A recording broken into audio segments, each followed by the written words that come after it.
അപ്പം ഞാനൊന്ന് കഴിച്ചു നോക്കട്ടെ. എങ്ങനെയുണ്ട്? കോഴിക്കോട് പോയി വന്ന പോലെ. എൻ്റെ പുതിയ വീഡിയോയിലേക്ക് എല്ലാവർക്കും സ്വാഗതം. ഞാൻ ഇന്ന് ഇവിടെ ഉണ്ടാക്കാൻ പോകുന്നത് കോഴിക്കോട് ഹൽവയാണ്. കോഴിക്കോട് ഹൽവ പറയുമ്പോൾ പല വിധത്തിലുണ്ട്. അതായത് കളറാണ് ഞാൻ പറയണത്. അതായത് ഫ്രൂട്ട്സുകളുണ്ട്, പല വിധത്തിൽ നമ്മുടെ കോഴിക്കോട് ഹൽവയുണ്ട്. അതിൽ ഞാൻ ഒരു സിമ്പിളായിട്ടുള്ള ഹൽവയാണ് ഞാൻ ഉണ്ടാക്കുന്നത്. അതായത് 3 കിലോ മാവ് വെച്ചിട്ടാണ് ഞാൻ ഉണ്ടാക്കാൻ പോണത്. നമുക്ക് 1 കിലോ മാവിൽ എങ്ങനെയാണെന്ന് വെച്ചാൽ 1 കിലോ മാവിൽ ശരിക്കും ഒരു 5 കിലോ ഹൽവ നമുക്കതിൽ കിട്ടും. എന്താ കാരണം എന്ന് വിചാരിക്കുമായിരിക്കും. നമുക്കതിൽ കുറേ സാധനങ്ങൾ ആഡ് ചെയ്യാനുണ്ട്. പഞ്ചസാരയിലാണ് നമുക്ക് വെയിറ്റ് വരുന്നത്. മാവ്, വെള്ളം അങ്ങനെയൊക്കെ ചേർത്തിട്ട് 3 കിലോ മാവിൽ പറയുമ്പോൾ നമുക്ക് 5 കിലോ വെക്കണമെങ്കിൽ 15 കിലോ ഹൽവ നമുക്ക് കിട്ടും. അപ്പം നമ്മളെ വീട്ടിൽ തയ്യാറാക്കുകയാണെന്ന് വെച്ചിട്ടുണ്ടെങ്കിൽ നമുക്ക് ഇഷ്ടം പോലെ കഴിക്കാം. 1 കിലോ, 1/2 കിലോ, 1/4 കിലോ വെച്ചിട്ട് നമുക്ക് ഹൽവ തയ്യാറാക്കാൻ പറ്റും. സിമ്പിളാണ്, എല്ലാ കുട്ടികൾക്കും ചെയ്യാൻ പറ്റുന്നതാണ്. ഫസ്റ്റ് വേണ്ടത് എന്താണ്? നമുക്ക് ഈ മാവ് ഒന്ന് കുഴച്ചെടുക്കണം. ഇത് മാവ് നന്നായി ചലിച്ചെടുത്ത മാവാണ്. ഇനി നമുക്ക് എന്താ വേണ്ടത്? മാവിനെ ഒന്ന് നല്ല പൊറോട്ടയ്ക്ക് മാവ് കുഴക്കണ പോലെ കുഴക്കണം. അതെങ്ങനെയാണെന്ന് കാണിച്ചു തരാം. ഫസ്റ്റ് നമ്മളൊന്ന് ഇങ്ങനെ ആക്കി കൊടുക്കുക, വെള്ളം നിർത്താൻ വേണ്ടിയിട്ടാണ്.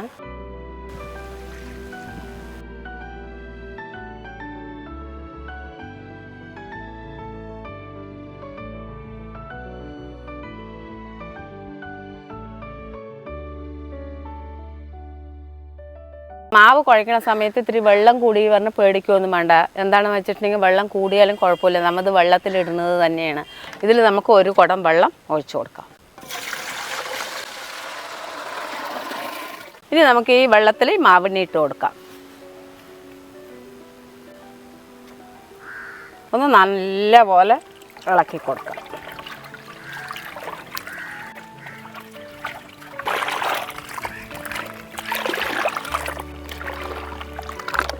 ഇതിപ്പോൾ നമ്മൾ കൈ കൊണ്ട് എന്താ ചെയ്യണമെന്ന് വെച്ചിട്ടുണ്ടെങ്കിൽ സ്പൂണ് കൊണ്ട്, കരണ്ടി കൊണ്ട്, എന്തുകൊണ്ടും ചെയ്താൽ ഇങ്ങനെ ഉടഞ്ഞു വരില്ല. നല്ലോണം ഇങ്ങനെ നല്ല കൈ കൊണ്ട് തന്നെ പാടുള്ളൂ. അപ്പോൾ അങ്ങനെ ഏകദേശം നമ്മുടെ മാവ് നല്ല പോലെ കലക്കി എടുത്തിട്ടുണ്ട്. ഇപ്പോൾ നമുക്ക് പാത്രത്തിലൊന്ന് വായ് കെട്ടി കൊടുക്കുക. പാത്രം സ്റ്റീല് ഒന്നെങ്കിലും ഫൈബർ പറ്റുള്ളൂ, പ്ലാസ്റ്റിക് പറ്റില്ല, അലുമിനിയം പറ്റില്ല. എന്താണ് കാരണം എന്ന് വെച്ചാൽ 2 ദിവസം മാവ് അതിൽ വെക്കേണ്ടതാണ്. ഞാനിപ്പോൾ ഇതിലൊന്ന് വായ് കെട്ടി കൊടുക്കാം.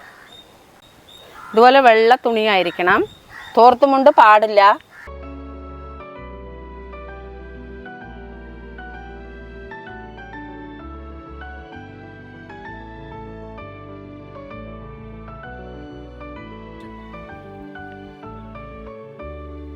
അപ്പം അങ്ങനെ വൃത്തിയായി കെട്ടിക്കഴിഞ്ഞു. ഇനി നമുക്ക് ഇതൊന്ന് ഇതിലേക്ക് പകർത്താം.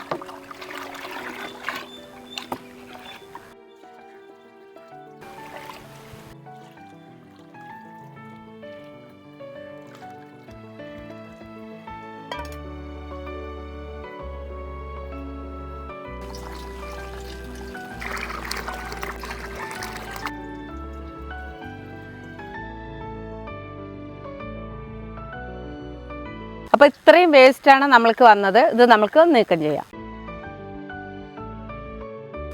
ഇത് നമുക്കത് മുഴുവനൊന്ന് ഒഴിച്ചു കൊടുക്കാം. ഇതേപോലെ നമ്മളിതുപോലെ അരിച്ചെടുക്കാം. ലാസ്റ്റ് വേസ്റ്റും കൂടെ നമുക്കൊന്ന് മാറ്റാം.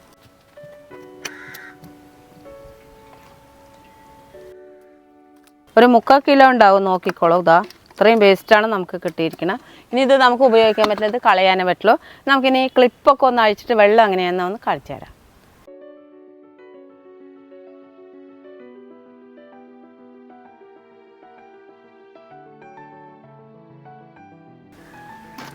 മാവിൻ്റെ വെള്ളം കാണിച്ചു തരാം. ഇങ്ങനെ ഇരിക്കും. നമുക്കിതൊന്ന് മൂടി വയ്ക്കാം. 48 മണിക്കൂർ കഴിഞ്ഞിട്ട് കാണാം. അങ്ങനെ നമ്മുടെ മാവ് 48 മണിക്കൂർ കഴിഞ്ഞ് നമുക്കൊന്ന് തുറന്ന് നോക്കാം. അങ്ങനെ മാവ് നമ്മുടെ നല്ലോണം ഊറി വന്നിട്ടുണ്ട്. അങ്ങനെ നമ്മുടെ കോഴിക്കോട് ഹൽവയ്ക്ക് വേണ്ടത് മാവ് റെഡി ആയിട്ടുണ്ട്. ഇനി അടുത്തത് വേണ്ടത് നമുക്ക് എന്താണ്? സൺഫ്ലവർ ഓയിൽ, പഞ്ചസാര, അണ്ടിപ്പരിപ്പ്, മുന്തിരിങ്ങ, കളറ്, ടൂട്ടി ഫ്രൂട്ടി, നെയ്യ്, ഏലക്ക പൊടിച്ചത്, ഇത്രയും വെച്ചിട്ടാണ് നമ്മൾ ഹൽവ ഉണ്ടാക്കുന്നത്. ഇനി എന്താ നമുക്ക് വേണ്ടത്? ഈ വെള്ളം ഒന്ന് കളയണം. അപ്പം അങ്ങനെ നമ്മുടെ മാവ് റെഡിയായി. നമുക്കൊന്ന് അടുപ്പ് കത്തിച്ചു കൊടുക്കാം. അപ്പം അങ്ങനെ നമ്മുടെ അടുപ്പ് നന്നായി കത്തി വന്നിട്ടുണ്ട്. പാത്രം വെച്ച് കൊടുക്കാം. നമുക്കൊരു 5 ലിറ്റർ വെള്ളം പാത്രത്തിൽ ഒഴിച്ചു കൊടുക്കാം. ഞാനിപ്പോൾ അൽവ ഉണ്ടാക്കാൻ വേണ്ടി 3 കിലോ മൈദയാണ് ഞാൻ എടുത്തിരിക്കുന്നത്. 6 കിലോ പഞ്ചസാര എന്തായാലും വേണം. ഇടയിലിടയിലാണ് നമ്മൾ ആഡ് ചെയ്ത് കൊടുക്കേണ്ടത്. ഇപ്പം ഞാൻ വെള്ളം ഒഴിച്ചു. ഒരു 2 കിലോ പഞ്ചസാര ഈ വെള്ളത്തിൽ ഞാൻ ഇട്ട് കൊടുക്കണം.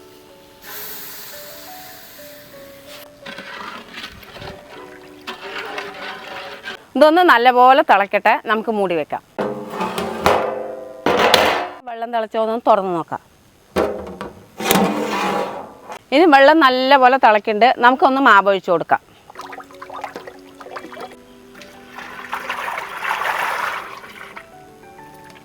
നല്ലപോലെ ഇളക്കി കൊടുക്കാം.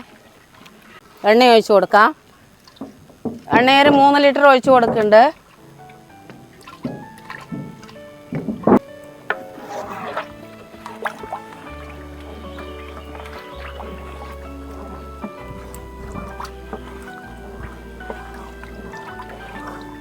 ഇപ്പം ഞാനൊരു 6 ലിറ്റർ എണ്ണ ഒഴിച്ച് കൊടുത്തിട്ടുണ്ട്.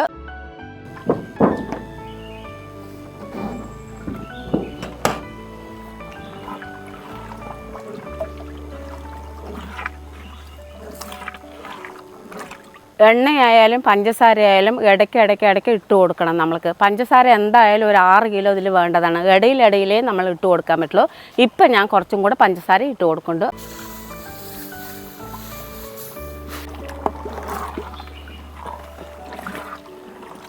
ഇങ്ങനെ ഇളക്കിക്കൊണ്ടേ ഇരിക്കണം. നമുക്കൊരു അരമണിക്കൂർ കഴിയട്ടെ, എന്നിട്ട് കാണാം.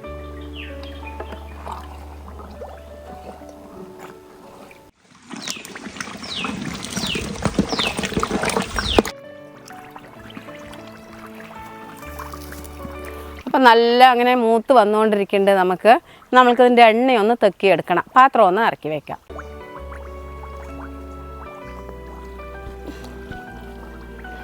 അപ്പോൾ ഇറക്കി വെച്ച ഉടൻ തന്നെ നമ്മൾ എണ്ണ എടുക്കാൻ പാടില്ല. ഒരു 2 മിനിറ്റ് ഇങ്ങനെ ഇരുന്ന് ഇളക്കി കൊടുക്കണം. എന്നല്ലെങ്കിൽ അടി പിടിക്കും പറഞ്ഞിട്ടാണ് പറയണത്.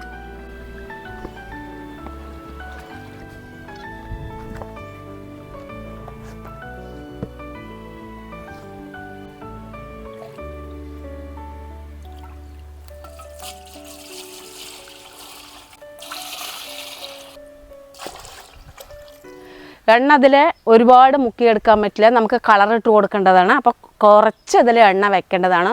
നോക്കിക്കോളൂ, ഇത്ര എണ്ണ ഇതിൽ വേണം. എന്നിട്ട് ഇനിയാണ് നമ്മൾ കളറിട്ട് കൊടുക്കണം. ഈ ലെവലാകുമ്പോൾ എണ്ണ തെക്കി വെച്ചതും ഒരുപാട് നേരം വെക്കാൻ പാടില്ല. പെട്ടെന്ന് അടുപ്പത്ത് കയറ്റണം. ഇനി ഇളക്കി കൊടുത്തുകൊണ്ടേയിരിക്കണം.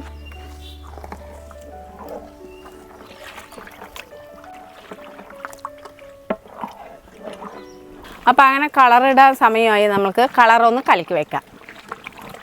ഞാൻ 3 കിലോ മാവാണ് എടുത്തിരിക്കുന്നത്. അതിൽ 15 കിലോ അൽവ ഉണ്ടാവും. അപ്പോൾ ഞാൻ കളർ എടുക്കുന്നത് 1 ടേബിൾ സ്പൂണാണ്. അത് മഞ്ഞയാണ്. നോക്കിക്കോളൂ, ഇതാ 1 ടേബിൾ സ്പൂൺ. കുറച്ച് വെള്ളം ഒഴിച്ച് കൊടുക്കുന്നുണ്ട്. കളറ് നോക്കിയിട്ട് നമുക്ക് ഒഴിക്കാൻ പാടുള്ളൂ.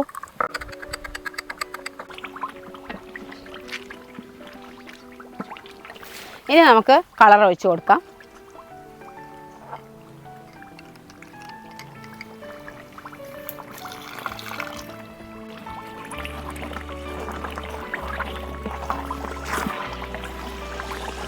നമുക്ക് അണ്ടിപ്പരിപ്പ്, മുന്തിരിങ്ങ, ഫ്രൂട്ടിയൊക്കെ ഇട്ട് കൊടുക്കാം.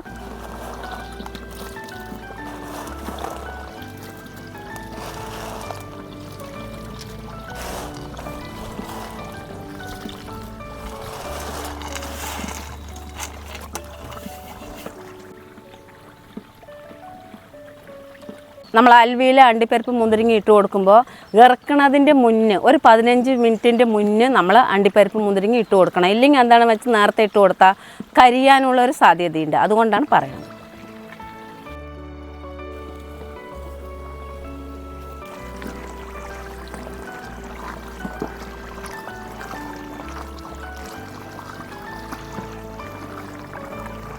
അപ്പം നമ്മൾ അൽവ ആയാന്ന് എങ്ങനെയാണ് നോക്കണത് വെച്ചാൽ 1 സ്പൂൺ വെച്ചിട്ട് നമ്മൾ നേരത്തെ ഒന്ന് നോക്കിക്കൊണ്ടേയിരിക്കണം. ഇടയ്ക്കിടയ്ക്ക് ഒന്ന് നോക്കണം. ഇപ്പം ഞാൻ നോക്കുന്നത് കാണിച്ചു തരാം.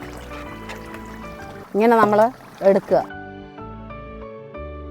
ചൂടാറി കഴിഞ്ഞ് കഴിഞ്ഞാൽ ഇതിങ്ങനെ നമ്മൾക്ക് ഒട്ടാണ്ട് കിട്ടണം. ഇതെങ്ങനെ ഇതാണ് ഇതിൻ്റെ പരുവം. ഇതാ ഉരുണ്ടയായി വരുന്നുണ്ടല്ലോ. ഇതാ ഏകദേശം ആയിട്ടുണ്ട്. നമുക്കൊന്ന് ഇറക്കി വയ്ക്കാം.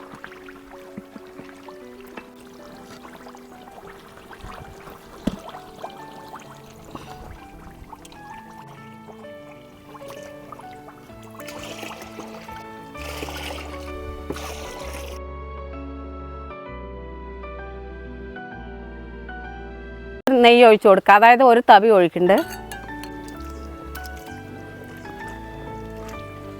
1 ടേബിൾ സ്പൂണ് ഏലക്കായ് പൊടിച്ചിട്ട് കൊടുക്കുന്നുണ്ട്.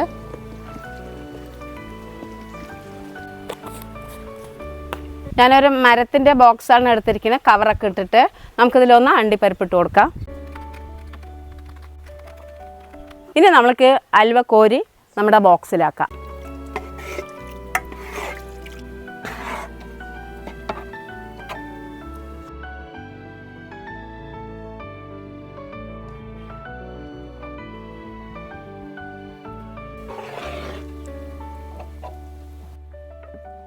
ഇപ്പം ഞാനൊരു 3/4 ടിന്ന് ആക്കിയിട്ടുണ്ട്. ഈ കോലും കൊണ്ടൊന്ന് ഇടിച്ചു കൊടുക്കുന്നത് എന്താണെന്ന് വെച്ചിട്ടുണ്ടെങ്കിൽ നമുക്ക് കട്ട് ചെയ്യുമ്പോഴൊക്കെ ഹോള് വരും. അതിന് വേണ്ടിയിട്ടാണ് നമ്മൾ ഇടിച്ച് അതിനെ ഒന്ന് കറക്റ്റ് ചെയ്യണത്.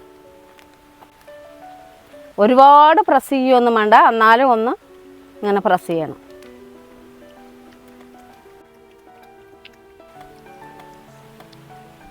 അപ്പം അങ്ങനെ ഹോള് വരാത്ത ലെവലിൽ ഞാനിങ്ങനെ കുത്തി കൊടുത്തുകൊണ്ടിരിക്കുന്നുണ്ട്. ഇനി നമുക്ക് മതി. എനിക്കിതിൻ്റെ മുകളിലും കൂടി കുറച്ചും കൂടെ ഇട്ട് കൊടുക്കാം. ഇനി നമുക്കൊന്ന് ഫിനിഷിങ് ആക്കാം. അതേപോലെ ഒരു പാത്രം എടുക്കുക. എന്നിട്ട് നമ്മളിങ്ങനെ എണ്ണയോടെ ആയിരിക്കണം ചെയ്യൽ.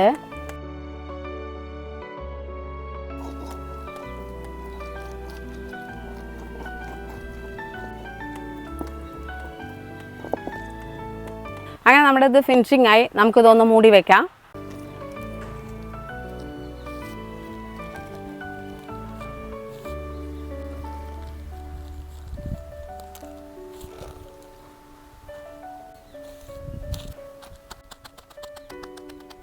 അപ്പോൾ അങ്ങനെ എനിക്ക് ഒരു ബോക്സ് ഫിനിഷിങ് ആയി. ഇത്രയും എനിക്ക് ബാക്കിയുണ്ട്. നമുക്ക് ടിഫിനൊക്കെ ഉണ്ട് വെച്ച് ടിഫിനുകളിലൊക്കെ ആക്കി വെക്കാൻ പറഞ്ഞിട്ടാണ്. അപ്പോൾ ടിഫിൻ ബോക്സ് പോലെ ആവും. അപ്പോൾ അങ്ങനെ ആക്കി വെക്കട്ടെ. അങ്ങനെ ഒരു 24 മണിക്കൂർ കഴിയട്ടെ. എന്നിട്ട് നമുക്ക് കട്ട് ചെയ്യുന്നത് എങ്ങനെയാണെന്ന് കാണിച്ചു തരാം. അങ്ങനെ 24 മണിക്കൂർ കഴിഞ്ഞു. നമ്മുടെ കോഴിക്കോട് ഹൽവയൊന്ന് നമുക്ക് തുറന്ന് നോക്കിയാലോ.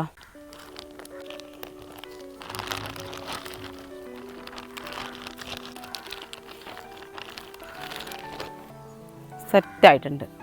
ബോക്സിൽ നിന്ന് മാറ്റാം.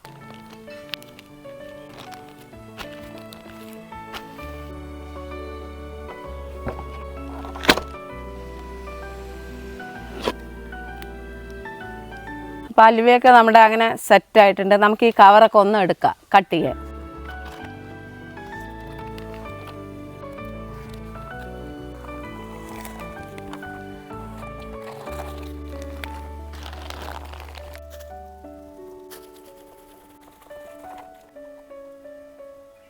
അപ്പോൾ അങ്ങനെ നമ്മുടെ കോഴിക്കോട് ഹൽവയൊക്കെ മുറിച്ചിട്ടുണ്ട്. നമുക്ക് നമ്മുടെ ഫൈസലിനെ ടേസ്റ്റ് ചെയ്യാൻ വിളിക്കാം.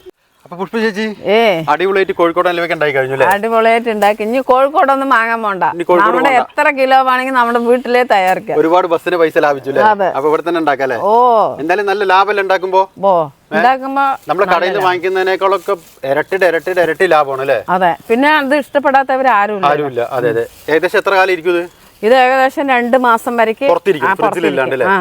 അപ്പോൾ കൂടുതലൊന്നും ഞാൻ സംസാരിക്കുന്നില്ല. എത്രയും പെട്ടെന്ന് കട്ട് ചെയ്തിട്ട് ഞാൻ ഇതിന്റെ ടേസ്റ്റ് എങ്ങനെയാണെന്നും പറയാം.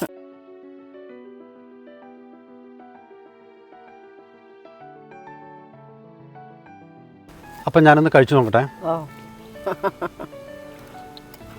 എങ്ങനെയുണ്ട്? കടിച്ചതും പറയണില്ല, എന്നാലും കോഴിക്കോട് പോയി വന്ന പോലെ ഇതിന് സോഫ്റ്റ്നെസ് ഒന്ന് കാണിച്ചു തരാം അല്ലേ?